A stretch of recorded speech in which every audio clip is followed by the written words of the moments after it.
Leemos en el nombre del Padre, del Hijo y bajo la autoridad del Espíritu Santo. Amén. Amén. Dice así: pero yo digo la verdad, os conviene que yo me vaya, porque si no me fuere, el Consolador no vendría a vosotros. Mas si me fuere, os enviaré. Padre, Señor, en el nombre de Jesús, Señor, exaltamos una vez más tu nombre. Bendecimos tu nombre y te damos gloria y te damos honra, Padre Celestial. En esta hora, Dios mío, te pido, mi Dios amado, Señor, que seas tú, mi Dios amado, que nos enseñe, que seas tú, Señor, que siembres la palabra que necesitamos en nuestro corazón, que seas tú, mi Dios amado, que actives, mi Dios amado, Señor, ese fuego, que actives, mi Dios amado, esa fuente, mi Dios amado, que actives, mi Dios amado, ese aceite en nosotros para tu gloria y tu honra, mi Dios amado. En el nombre de Jesucristo, glorifícate de una manera especial y poderosa. Te damos las gracias, Señor. Gloria y honra para ti, Señor. Gracias. Amén y amén. Puedes sentarse, mis amados hermanos. Vuelvo a retomar, mis amados hermanos, lo que les decía la semana antes pasada, ¿verdad? Que el Espíritu Santo tiene representaciones en la Biblia, ¿ok? Esas representaciones nos enseña algún aspecto de Él, ¿ok? Nos enseña lo que Él hace en nosotros, ¿ok? Esas representaciones nos dicen algo de Él. Estas representaciones las vamos a tomar en cuenta cuando empecemos a hablar de lo que es la llenura, que voy a tener una clase y voy a unir lo que es la llenura y los dones del Espíritu Santo. ¿Saben por qué? Porque si no hay llenura en el creyente de Dios, no puede haber manifestaciones de dones tampoco. ¿Ok? Porque los dones los da Él precisamente. Y eso no lo podemos separar porque eso va unido. Amén. Yo les decía en la clase pasada que la paloma era una representación en la Biblia del Espíritu Santo. Y hablamos que la paloma representa paz, ¿verdad? Representa mansedumbre, representa humildad. Yo le hablaba de eso. Ustedes saben que cuando Juan iba a bautizar a Jesús, dicen los evangelistas que los cielos fueron abiertos y Juan el Bautista vio descender algo como una paloma que se posaba sobre él, ¿ok? No es que sea una paloma, sino que dice como paloma, ¿ok? Decíamos que eso es un símil, eso es una comparación que hace la Escritura para que nosotros entendamos. Dice la Escritura también, escuchen esto, la Escritura dice que el Espíritu Santo engendró a Jesús. ¿Ok? Eso se lo dice un ángel. ¿A quién se lo dice? ¿A quién se lo dice? Fue a José. ¿Ok? Porque José no la quería aceptar como esposa. Porque creía que ella lo había traicionado. Y el ángel le tuvo que dar un mensaje y decirle que lo que tenía María en su vientre era engendrado de él. Amén. Venía del ADN de Dios. ¿Ok? Y eso concuerda realmente con lo que le dice Jesús también a Nicodemo, que es necesario nacer de nuevo. ¿Ok? Es necesario ser engendrado por Dios. Ser engendrado significa que el hombre de Dios es una nueva criatura, ¿ok? Que tiene el ADN de Dios, ¿ok? No es que signifique un nuevo nacimiento como tal, no, es una nueva creación en Dios, ¿ok? Es una nueva creación en Dios. Tenemos el ADN de Dios porque venimos de Él, somos engendrados de Él, ¿verdad que sí? La naturaleza pecaminosa está muerta. ¿Ok? Y empezamos a ser una nueva criatura, y como nueva criatura tenemos que escuchar a nuestro Padre en la forma que Él nos críe.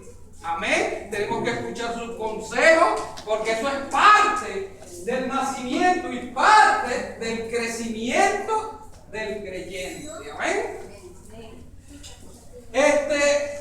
Estábamos también hablando acerca de lo que significaba también el emblema del fuego. Recordemos que yo les estaba diciendo, uno de los aspectos del fuego es que trae celo al creyente, ¿ok? Fue el primer punto que traté, creo que fue ahí que me quedé. El celo de Dios en nosotros, ¿ok? El fuego de Dios en nosotros, en el creyente, trae celo por la obra. ¿Ok? Nosotros somos celosos de la obra. No queremos que nadie la destruya. Ustedes saben una cosa, les voy a contar experiencia que yo he tenido en el trabajo, más que todo, que es donde me paso mayor tiempo, donde hay personas, mis amados hermanos, que hablan muy mal de Dios, que hablan muy mal de los creyentes, y eso a mí me trae celo. ¿Ok? No es que tenga que yo contender con ellos, sino que siento como que si me hiere, siento que algo me traspasa el corazón, y eso me motiva a mí a reaccionar, no por supuesto de una forma violenta, sino para aclarar cosas, para aclararles cosas con respecto a Dios y con respecto a los creyentes, porque muchas personas creen que uno es perfecto, que uno no se puede equivocar, y verdad que no es así. Nosotros somos seres humanos también, y nosotros no conocemos todas las cosas. Nosotros estamos en una universidad aprendiendo, y es precisamente del error donde uno aprende. ¿Ok? Normalmente el ser humano no aprende del consejo, aprende del error, aprende más. Ojalá que nosotros agarráramos consejos y nos evitaríamos tantos golpes, nos evitaríamos tantas caídas. Amén. Pero eso tiene que ver con ese celo en la iglesia, celo con la obra de Dios, celo con nuestros hermanos. Amén. A mí no me gusta nunca que me dicen bastantes afuera, me dicen muchas cosas acerca de muchos de ustedes, me dan nombres de ustedes que hablan muy mal, y eso a mí no me gusta, eso a mí me causa celo. Y yo tengo que defenderlo precisamente por ese celo que tengo. Amén. Y eso era lo que tenía Jesús cuando llegó al templo. Le nació un celo cuando vio todo ese pocotón de gente que habían agarrado las cosas de Dios para un negocio. Amén. También el emblema del fuego representa la presencia de Dios como tal. ¿Ok? Recordemos que cuando Moisés es llamado para su ministerio como libertador del pueblo de Israel, el Señor se le presenta como un fuego en la zarza, ¿ok? Moisés notó que ese arbusto no se quemaba, no se consumía. ¿Por qué? Porque ahí era la presencia de Dios. Amén. Y precisamente ese es el fuego que nos purifica. ¿Ok? Si ustedes se ponen a pensar en cada uno de estos emblemas, cada uno, si ustedes los ponen a estudiarse cada uno por separado, y todos tienen el mismo sentido realmente. Todos tienen el mismo sentido realmente. Funcionan como uno solo. ¿Ok? Como uno solo, funcionan todos. Esto lo vamos a ver más adelante. Entonces el fuego representa la presencia de Dios en el creyente. Amén. El fuego representa también purificación, y recordemos que el fuego también representa juicio de Dios. Amén. Sodoma y Gomorra fueron arrasadas por un fuego ardiente también. Amén. Y eso tenemos que tenerlo en claro. Y tenemos que estar pendientes de todas esas cosas. Como Dios es amor, dice la Escritura, también es fuego consumidor. ¿Ok? Y eso tenemos que estar presentes, que en algún momento va a haber un juicio para todo el mundo y que todo el mundo va a ser juzgado y que todo el mundo va a estar en la presencia de Dios, y es mejor que nosotros estemos con Dios. Amén. Otra representación del fuego, aparte de la presencia, es que da luz. ¿Ok? El fuego nos ilumina. Si ustedes leen la Biblia, en el libro de Éxodo, cuando Dios saca al pueblo de Israel, dice la Escritura que cuando el pueblo iba de noche caminando, dice que había una columna de fuego que los guiaba. ¿Ok? Esa columna de fuego le mostraba el camino por donde ellos tenían que pasar. ¿Qué significa eso? Dirección, ¿verdad? Si uno no tiene el Espíritu Santo de Dios, ese fuego de nuestro corazón, siempre no vamos a saber para dónde vamos. ¿Okay? Nunca vamos a saber dónde queda la tierra prometida. Siempre vamos a andar perdidos como aquellas personas que se perdieron en el desierto. ¿Por qué? Porque no tienen la brújula de Dios. La brújula de Dios lo que nos muestra es dónde está Dios. ¿Ok? Así de sencillo. La brújula del Espíritu Santo nos muestra dónde está Dios. Por eso es que Jesús, muchas veces en las conversaciones, si ustedes leen los evangelios, en las conversaciones que tenía Jesús con los escribas, con los fariseos, contra todas esas personas doctas en la ley, con los sacerdotes, Jesús le decía que donde a él iba, ellos no podían estar. ¿Ok? Él le decía, me buscarán, pero no me hallaréis, porque donde yo voy, ustedes no pueden estar. ¿Saben por qué? Porque ellos no tenían esa brújula. No sabían para dónde iba Jesús, no sabían dónde iba a estar. Y por supuesto, si no sabe, ¿cómo lo iban a encontrar? Por lógica, ¿verdad? Y ellos no entendieron lo que Jesús les decía. Amén. ¿Por qué? Porque Jesús tenía el fuego de Dios en su corazón. Y él sabía de dónde venía y él sabía hacia dónde iba. Mas las personas que lo escuchaban no sabían para dónde iba él, ni dónde iba a estar él. Amén. Porque eso es un tema que vamos a tratar. Ya van a ver cómo se conecta todo eso. Todo eso, cuando toquemos lo que es la parte de la llenura del Espíritu Santo. Amén. Vamos ahora con el agua. Vamos a tratar estos algunos aspectos del fuego. Vamos a tratar ahora los aspectos del agua, ¿verdad? La Escritura dice terminantemente que aquellos creyentes que creen en Jesús, dice la Escritura que por su ser que iban a nacer ríos de agua viva. ¿Verdad que sí? Ríos de agua viva en nuestro ser. ¿Ustedes saben por qué al mar muerto le dicen mar muerto? ¿Quién sabe por qué le pusieron ese nombre a ese mar? Que se llama muerto. El mar muerto. Que queda muy cerca de Israel, por cierto. ¿Ustedes no saben por qué le pusieron ese nombre? No. Porque estaban muertos. ¿Cómo? Que estaban muertos. Él le dice que un mar muerto porque no puede albergar vida, ¿ok? Está muy contaminado, ¿ok? Dice que en ese mar desembocan muchos ríos y los ríos llevan sedimentos de muchos materiales y muchas sales que no permiten que en ese mar exista ningún tipo de peces, ¿ok?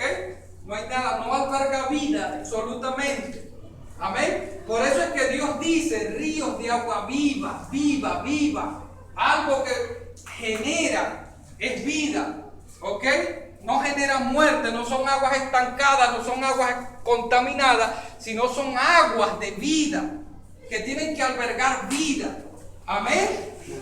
Es que cuando nosotros, esa fuente nace en nosotros, como le decía Jesús a la samaritana, no iba a tener sed jamás, ¿ok?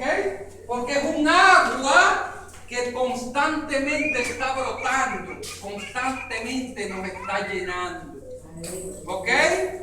Fíjense una cosa, te voy a contar algo de mí. Yo antes de llegar al Evangelio, mis amados hermanos, yo tenía muchísimos amigos, muchísimos. Yo conozco por aquí gente, por Barcelona y Puerto La Cruz, muchísimos. Yo nunca andaba solo, ¿sabían? Jamás, nunca. Desde que yo conocí a Dios, Dios me aisló de todo el mundo. ¿Ok? No me permitía ver jamás, ni siquiera visitar a la familia, ni siquiera visitar a mis amigos que tengo por acá. ¿Ok? Nunca comprendí el proceso, porque Dios, en ese momento, por supuesto, porque Dios me pasó por eso. Ahora sí lo entiendo perfectamente bien, porque Dios nos tiene que aislar del hábitat donde uno se desenvuelve muchas veces. ¿Ok? ¿Por qué? Porque ahí corren siempre, son ríos de agua sucia. ¿Ok? Yo lo que quería era que no me contaminara de lo que brotaba de esas personas, ¿ok? Siguen siendo mis amigos, los quiero muchísimo, ahora los quiero aún más. Cuando conocí a Dios los quiero aún más todavía. Amén. Y así también quiero a mi familia, aún más todavía, ¿ok? Pero, ¿saben una cosa? Ahí aprendí yo a estar solo, ¿ok? Y en esa soledad era donde Dios me enseñaba, ¿ok? Era ahí donde Dios me capacitaba, con la intención de ¿qué? De volver otra vez al medio ambiente donde estaba, pero ahora no compartir, sino a buscar a esas ovejas también perdidas para Dios. Y hasta ahora, hasta este momento, yo estoy todavía aislado de ellos, ¿ok? Y aislado de mi familia, tanto así que me critican muchísimo porque no los visito, ¿ok? Pero no los visito es por una razón, siempre estoy orando por ellos. ¿Por qué? Porque cuando Dios me da la oportunidad de estar con ellos, tengo que hablarles de la persona de Jesús. Amén.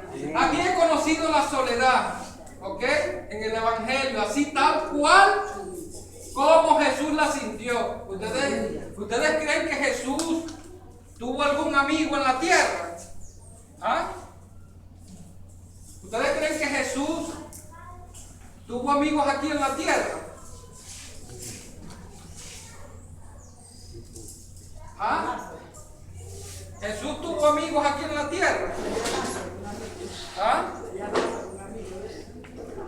Pero ¿cómo se sentía Jesús? Jesús conoció mucha gente. Jesús se desenvolvía en las personas. ¿Ok? Jesús era muy social. ¿Sabían ustedes? Bastante social. Pero sin embargo, Jesús siempre operaba en soledad. Jesús siempre, si ustedes leen la Biblia, Jesús se iba a un monte a orar. Si ustedes leen la Biblia, Jesús siempre se separaba de ellos. Siempre andaba solo. Dice uno, ¿no? Entre comillas, solo. Pero en realidad no estaba solo. ¿Ok? Estaba con Dios. Y así me siento yo. Solamente. Si yo estoy con Dios, ya no me hace falta más nada. ¿Ok? Si el Señor está conmigo, como yo le digo a Él, tú eres lo único que yo necesito. ¿Ok? Eres lo único que necesito, es lo único indispensable para la vida mía, eres tú. Y si tú estás conmigo, a mí no me tiene que faltar nada. Amén. Y uno aprende a operar precisamente en esa soledad con Él. Y cada vez que uno conoce a Dios, cada vez que la presencia de Dios está en nosotros, nosotros nos sentimos acompañados. ¿Es así o no es así? ¿Es así o no es así? Les pregunto algo. ¿Ustedes creen que aquí en la iglesia hay vínculos? Vínculos entre nosotros.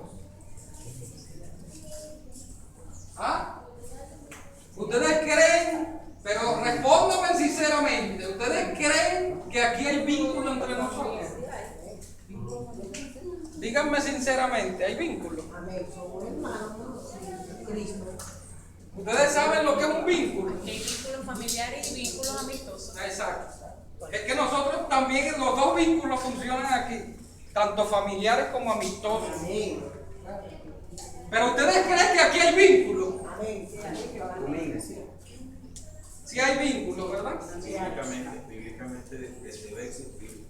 Bíblicamente debe existir. Claro, exactamente. Claro, nosotros somos familia. Pero ¿qué pasa cuando yo hablo de vínculo? Hablo de acercamiento. Que nosotros seamos compactos. Que estemos unidos de verdad. Pero de verdad, unidos. Eso es un vínculo. Un vínculo es que a ti yo me uno a ti. ¿Ok? Sufro contigo, yo lloro contigo, yo me río contigo. ¿Ok? Dios le bendiga, varón. Lo que tú pases a mí me afecta. ¿Por qué? Porque somos un solo cuerpo. A ti te bullan, a mí me duele. ¿Ok? A ti te gritan y yo también me siento triste. ¿Me entiendes? Claro, porque si por ejemplo, yo me puyo la mano, me duele por todo el cuerpo. ¿Ok? Pero ¿qué es lo que pasa? Ese tipo de vínculo lo da Dios. Lo da Dios. Como decía el pastor y decía mi hermana Arely cuando estaba hablando, ¿me entiendes? A veces Dios muestra las cosas. A veces Dios nos muestra sueños. ¿Me entienden? ¿Saben por qué? Porque Dios crea vínculos espirituales. Y Dios lo que te está diciendo es, ayuda a tu hermano. Cuando Dios muestra algo de alguien, no es para que yo critique, no es para que yo lo reprenda, sino que es para yo ayudarlo. ¿Me entienden? ¿Saben una cosa? Cuando yo llegué al Evangelio, el vínculo más afectivo que yo pude tener fue con la familia de Guanta, con mis hermanos de Guanta. Fue un vínculo bastante fuerte que teníamos nosotros. Yo me consideraba hasta hijo de ellos y ellos siempre me dicen, la señora Miriam y el hermano José, que yo también era un hijo para él. ¿Por qué? Porque Dios crea vínculos y es así. Cuando Dios involucra a una persona en la iglesia, lo enlaza. Cuando Dios crea un vínculo, no solamente aquí en la iglesia, con una persona fuera de lo que es el Evangelio de Dios, personas que no conocen a Dios, también crea un vínculo. ¿Ok?